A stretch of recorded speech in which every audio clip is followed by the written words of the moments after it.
Hello, and on today's video we're going to talk about my analog and digital hybrid setup. I played a gig recently with the Percussion Academy of Plovdiv, formerly known as the Music School of Plovdiv, where I annually or biannually come and play guitar for them. And I took my pedalboard with my analog pedals that I love so much, and at the end I had a Valeton GP-50 which provided the NAM captures of a Marshall JCM 800, I think. So that's the digital portion. So put these together, that means that I didn't require to take an amp. I ran straight into the front of house, which had its issues.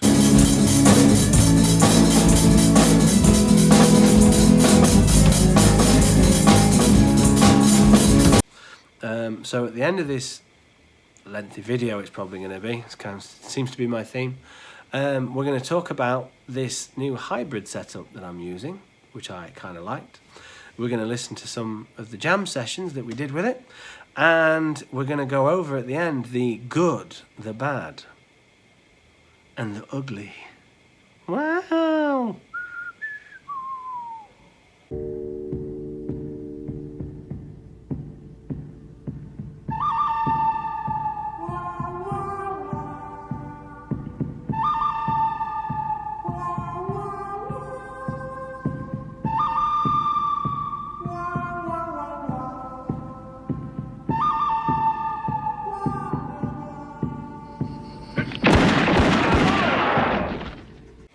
Anyway, see you soon.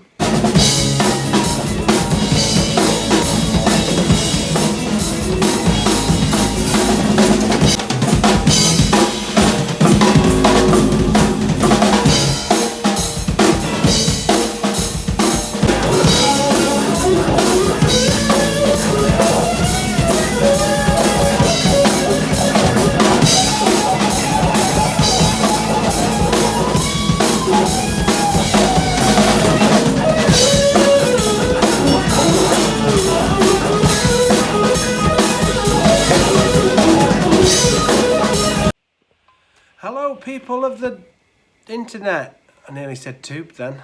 I think it's copyrighted. And if it's not, Dave, you bloody should copyright it. Anyway, there's a little reference there. See if any of you get it in the comments. Cracking guitarist, by the way. I saw him live. He's nearly swore then. He's phenomenal.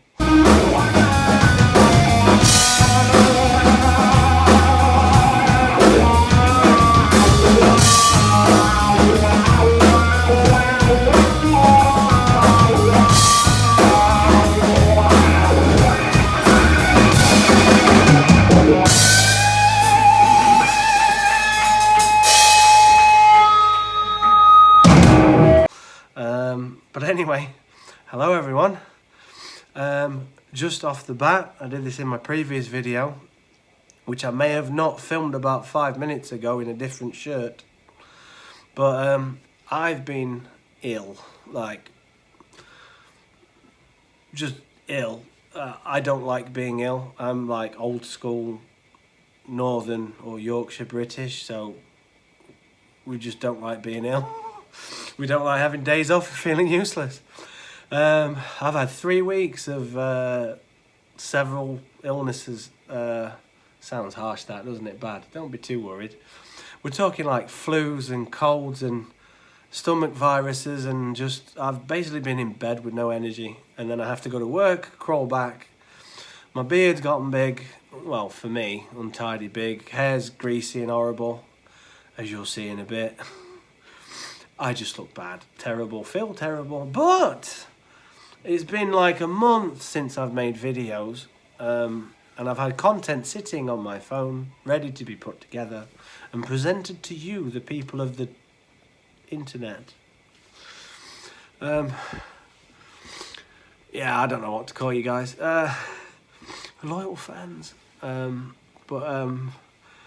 So I'm perking up, yay! It's because I've just filmed about an hour of stuff, so I guess I've perked up. The medication's kicked in, Lynn.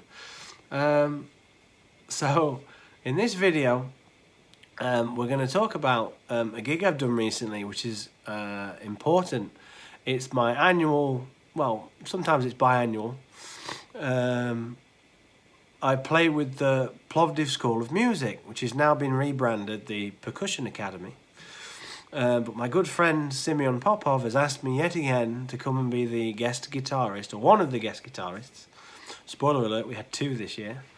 Where we would do a big jam session with his students. So, to give a bit of background, I've got videos on this on my channel where I've gone to this drum school, good friends of mine, and then I offer my services as a guitar player to go and play with his students.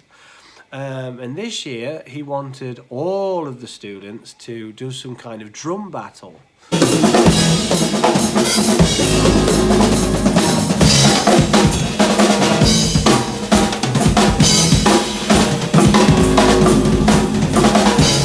Then I will be telling you all about my little hybrid setup that I used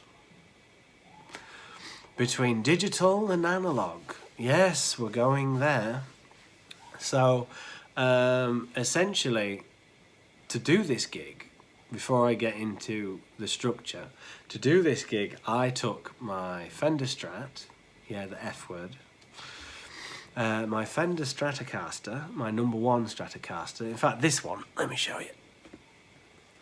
This is my 2017, but I bought it in 18, but it's a 17. Mexican-made Classic Series Strat, before it turned into Vintera. So this is like the last of the Classic Series.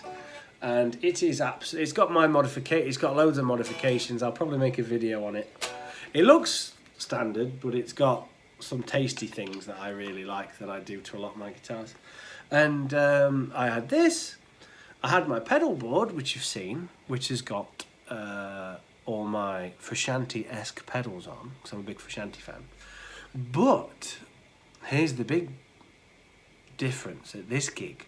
I did not take any amps. So I've got Marshall amps, I've got Boss Katana, which is my main amp I kind of take because it's nice and small but loud, with its, you know, solid state, boom, same sound. Because I'm ill, and I did this gig ill, I didn't want to take a lot of things. And I've recently bought, and you've seen in my videos, my Valeton GP-50. So what I've done is, I've put it on my pedal board at the end, and instead of just using it as effects processing, I've used it as an amp with a couple of effects you can turn on, because you can have the 2 switch. So basically, instead of taking an amp, I took the punt, which is the term if you're not English speaking or British.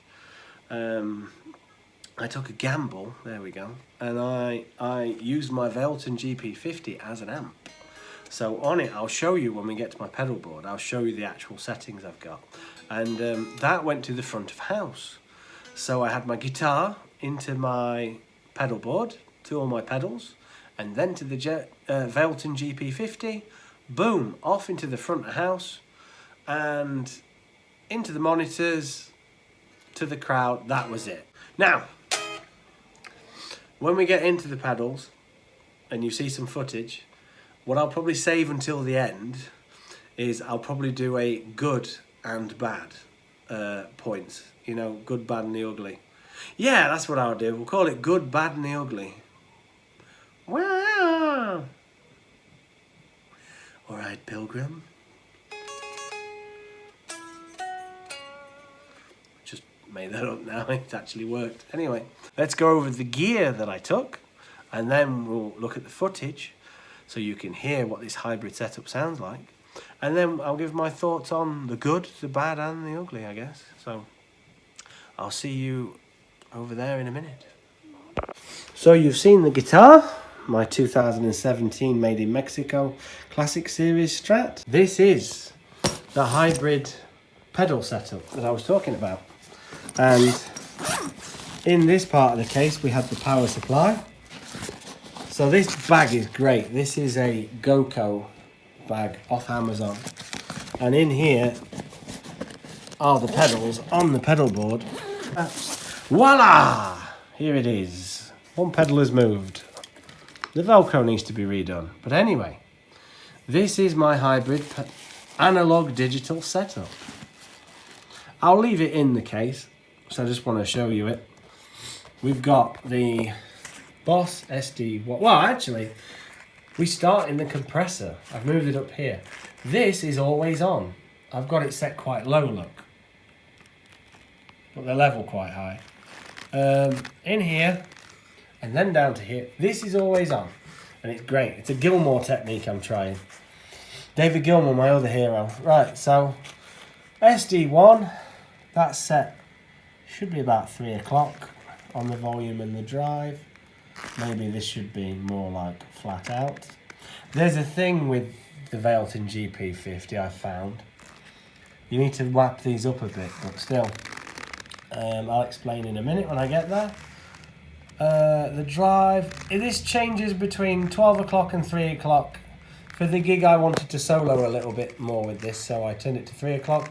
Normally I'd have it to 12 o'clock for the rhythm, but this is mainly the rhythm overdrive pedal. Then we get the Crefter Mumph, I don't know what you'd call it, the Frusciante pedal.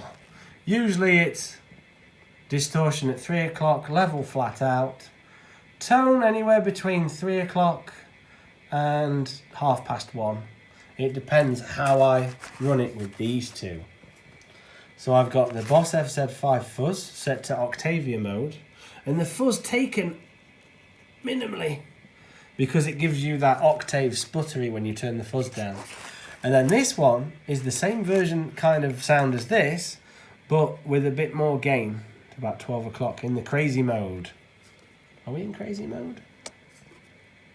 Oh, yes, we are in crazy gain. And the tone basically rolled off. But the idea is you stack these together and it goes heavenly. WH10 wah. Line 6, the John pedal, the throw away your television, that one. And then from here it goes into the delay. This is for the helicopter sounds. Then into the Sky Surfer if I need some over the top reverb. And then we come to the digital section. So this is hooked up on a battery, on a power supply, but I'll unhook that. Oh no, I can leave it in actually, so we're not powered up anyway. It depends if you turn it on, anyway, it doesn't matter actually. Right, here is my patch for the night, called Electric Nath. But essentially, look, if you can see, the master's at 70, the pedal volume at 75 because of the other patches, the patch volume I should say. That was important. I left myself at 70 in case I needed to turn it up, depending on the sound guys. So, here I have basically an amp model on here, and then I've got a modulation I can turn on, and I've got a delay I can turn on. So normally I use this for effects, but for the gig, I had it as an amp model with a flanger I could turn on and off. Okay, now the amp model, if I go in here, I know I can show this on an app, but I'm quite old school. I love being able to use this pedal's great on the app and just with the buttons. The GP5 you need the app definitely, but with this you don't need the app. You can do it all with the buttons. So we have the noise gate. I'll just talk about that. Can you see there? And if you can, the threshold is at 28. This pedal is bloody noisy. Or when everything's hooked into it, it seems to be noisy. So I always run the noise gate on it, which I don't normally like noise gates. But I've got it set quite low. I basically found 28 was, I can take my hand off the guitar and the noise is very minimal. And when I solo and I use the big distortions, I don't lose the notes, like the sustain. It's still there. It doesn't cut out. That's my magic number on the noise gate. Okay, 28. So, and I know when I looked at the Andertons videos on this, I know that Danish Pete, he hates noise gates, but they did a review on the GP-180 and the 150, and after he played it, Pete went, "Is the noise gate on that?" And they went, "Yeah." And he was surprised at the noise gate, but they said it was turned on very low. And I think they've done something similar to me. This just seems to work. Even he was impressed with the noise gate. So yeah, I like the noise gate as well. So I have that set low. Compressor's turned off. There's a reason for that. So one of the bad points of this is to do with the compressor if you're running other pedals. But I'll talk about that more in depth later when we do the good, bad and the ugly. Don't need the distortion. Here we go. So here is the amp model. Well, it's actually the NAM capture. So I've used a UK 800, which is a Marshall JCM 800. But I've got the gain quite low. So this is like my dirty, clean Frusciante sound. The volume's turned quite up, so's the bass, middle and treble not so much. Now the middle helps it cut through. Usually on my Katana and my real amps, I don't have a lot of bass, middle or treble, mostly a bit more treble. It's more on the lower side, but with this Valeton and most other capture stuff I've seen or amp modelling, it appears like you have to turn up the middle and treble. Definitely the bass. Normally I don't use bass on an amp. It's bass in something like a Marshall. I've got an Origin 50 over there. And I've got a vintage modern. If you turn on the bass, it's too much. And guitarists don't need bass. But with these amp models, they're a bit thin. And I've noticed you have to turn the bass up quite a lot. Anyway, so that's my settings for the amp model on here. And then all we do is we have also, like I said, with the EQ. Sorry. I've had to turn up some of the mid-range and the low ranges, look, just to give it more meat and oomph. So that's just the way it is.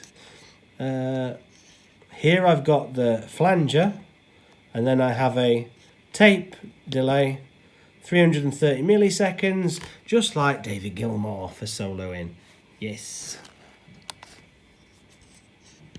And I believe that is it. Oh, and reverb.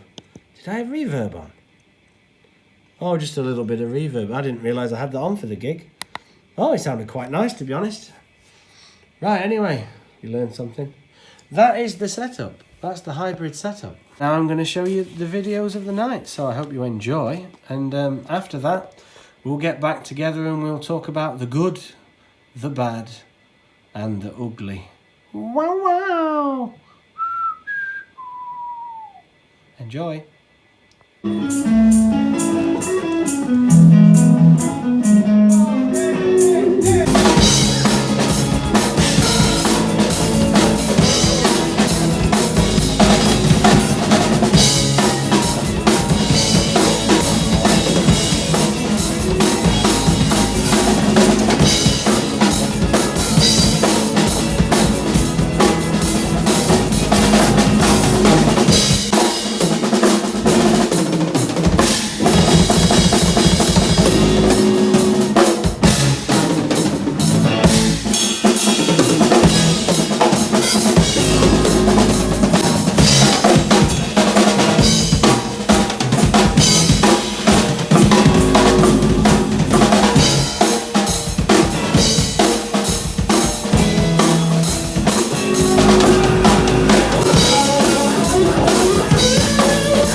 So we're back. So, like I said, the Valeton GP-50. I hope you liked what you heard. I did show you the good parts. Spoiler alert, because now we're going to talk about the good, the bad, and the ugly. Wow!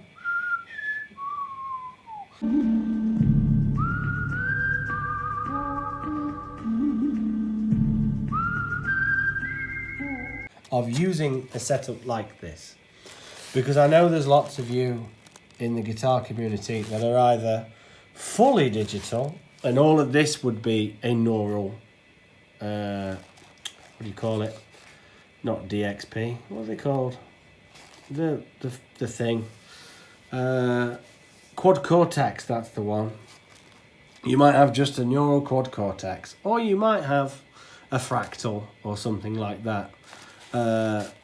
Or you might have a Kemper amp modeler and you go completely digital and it's all on, or you might even have the big version of this.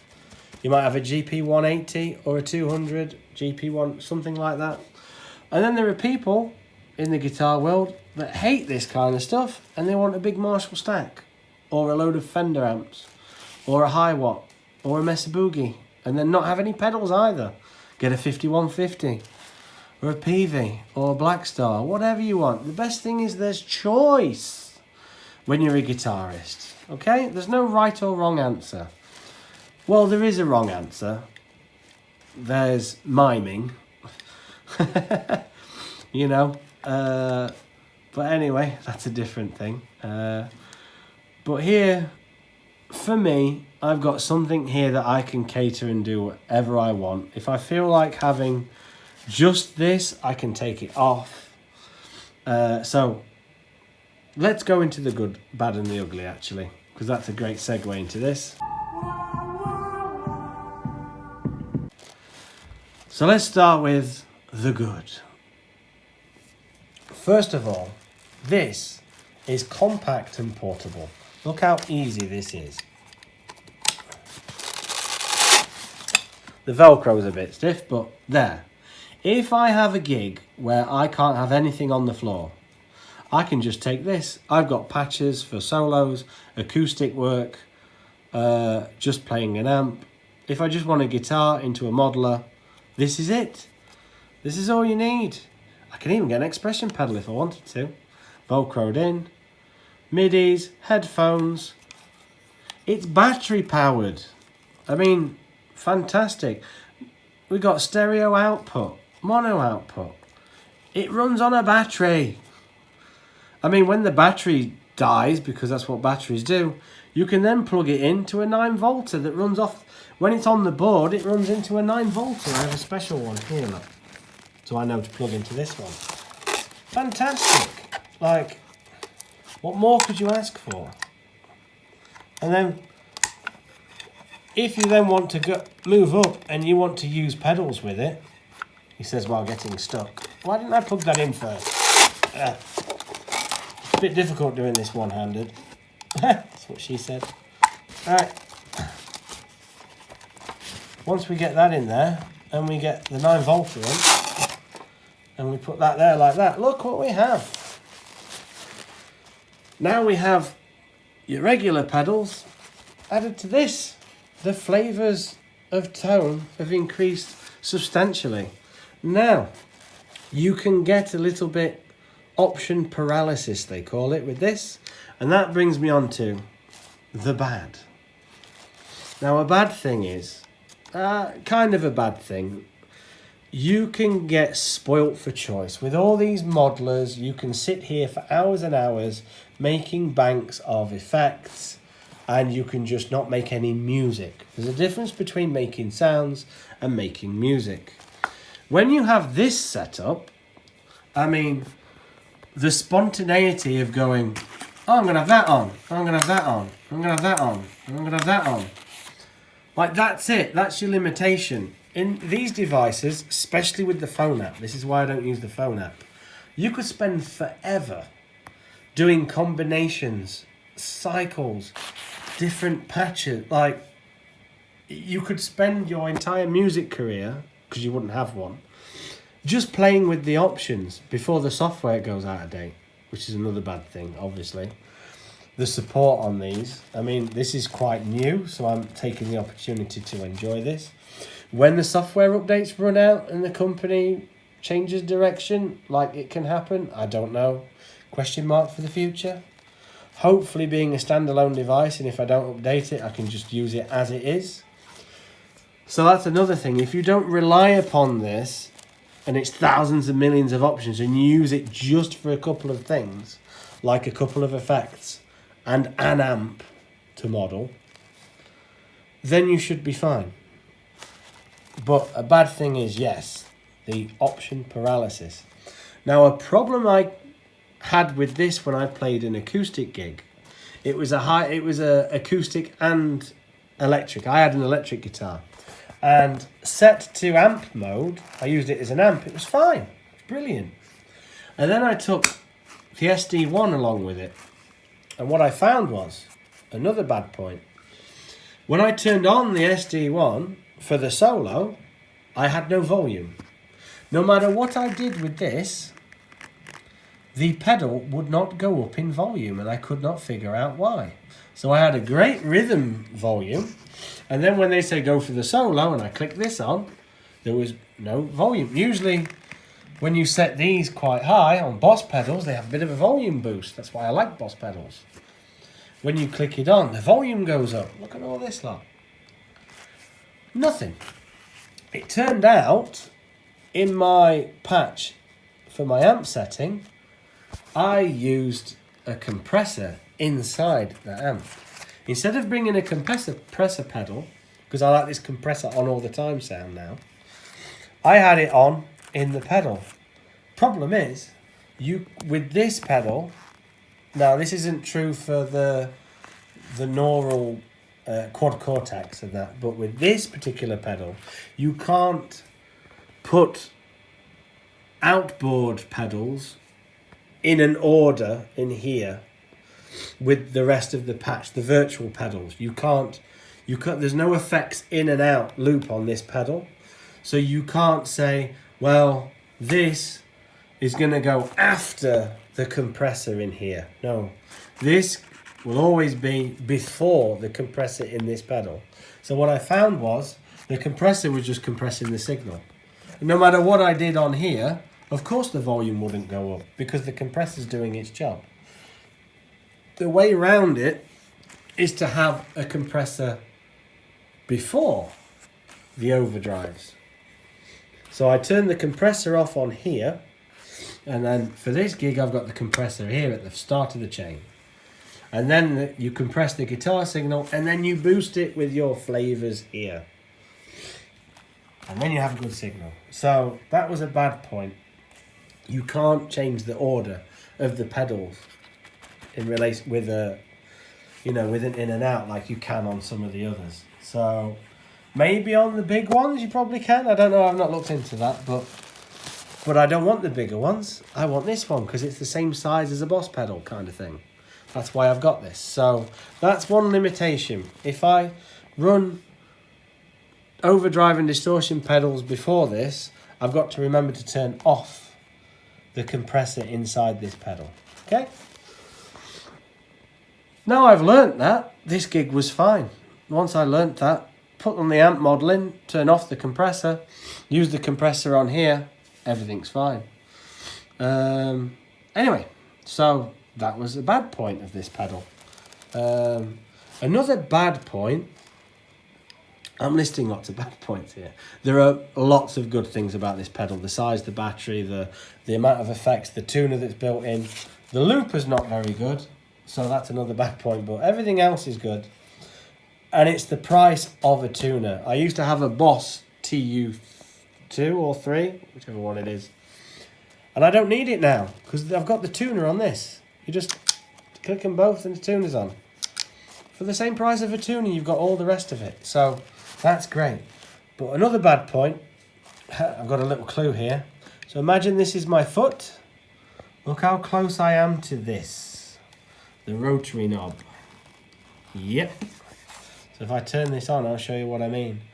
So when I'm doing the wiring, what I actually did on the night by mistake was that I touched the rotary knob.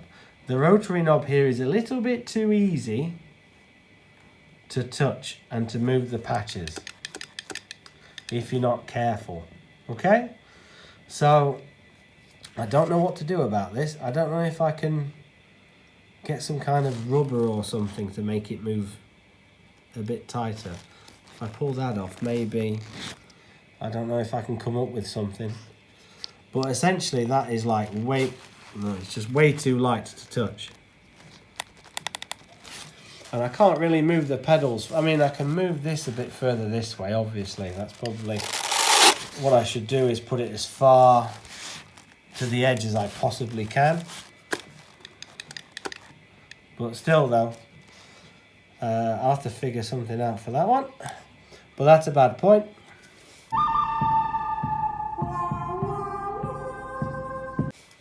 Right, let's move on to the ugly. What actually happened on the gig, which I've left out the footage until now. What I'm going to show you is footage of what happens when you only run this to the front of house. Now, let's see if you can guess what I'm going to say. If you run this not to an amp and you don't do the full hybrid setup like I did, I ran it just to the front of house. Who do you think is in control of the monitoring of this? Is it me? No. You have to rely upon the front of house engineer. Now, the front of house guy at this gig was fantastic, but there must have been a point where he leant on something, or he forgot to turn something on, or I don't know what happened, but after we started the second round of jam session, I did the intro, fine, and then my signal just completely disappeared. I had no guitar, and I thought, oh no, is it the battery in the wah that has gone? Because I run this on a battery. I don't have enough power supply, so I have to run this on it sounds better on a battery anyway. But I have a backup for that if it's the wah, because luckily it has an indicator light. So if the light was on, so I know it wasn't the wah, everything else had lights on. So I was like, it can't be me. So the reason must be the sound guy. So I pointed to, you'll see in the footage, I point to the sound guy and there's no sound. So the ugly part of running this setup with an amp modeler into the front of house is if there is an issue and they turn you off, you have no guitar sound, you can't do anything. You can't run it direct into an amp, you can't turn it up, you can't do anything. So I was at a point, I had to point to the other guitarist and say, take over and solo. But then it was at the end of the jam and of that particular group of drummers, and they were young drummers and they've never been in a situation like this where something goes wrong. So I think we just stopped in the end and we swapped drummers, and in the swap we managed to get my sound back. But then when I got the sound back, because he'd pressed some buttons, my monitoring wedge was ear-deafeningly loud. So I went from no sound to ear-piercing. And at that point, I didn't want to tell him to... I'm sure for the audience it sounded great, but for me, it was blowing my head off. So I had to just move away. It was a bit disorientating. So that was the ugly side of this pedal. So I'm going to show you the footage of that now, so you can see and learn what happens when a mishap happens like that. So here's the ugly. When the front of house turns you off, you're dead in the water.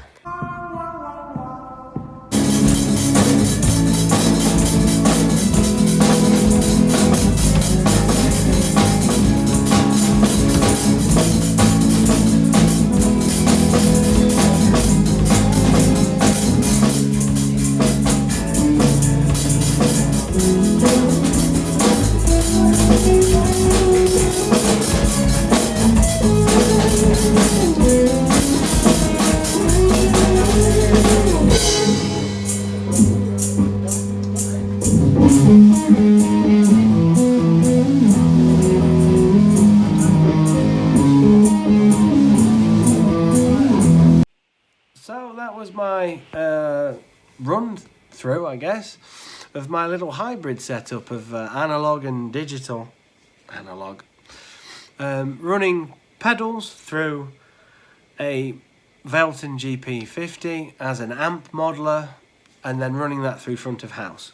Like I said, you could also run it through an amp as well as front of house. It's the beauty of these things.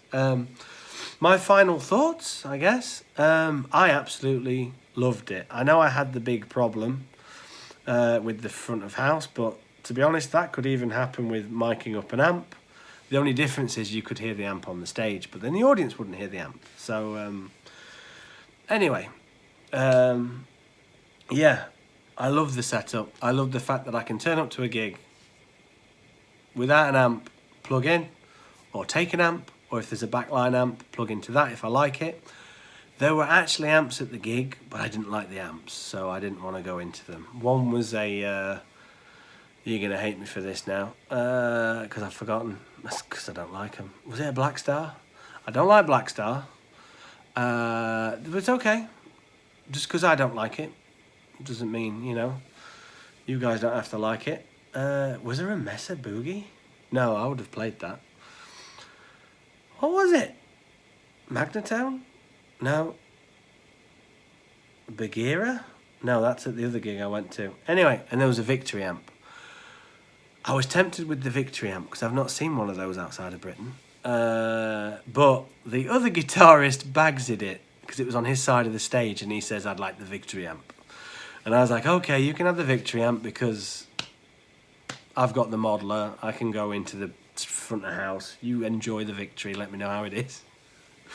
He just played rhythm anyway, so he didn't really have a full like rundown of that amp. But what the hell was behind me? See, I didn't like it, so I've just completely wiped it from my ill memory. Oh, I'm ill. Bing. Bing that on. So yeah, I didn't like the amp, so we just went straight in front of house. Anyway, that's my final thoughts on the matter. It's brilliant. I don't know when the next video's coming out. Yeah, I kind of struggled to make this one. I'm probably going to crawl back into bed now. So hopefully I'll have another live gig soon, and we'll do some more Valeton stuff. So that's it from me. Hope you enjoyed this. Ciao for now.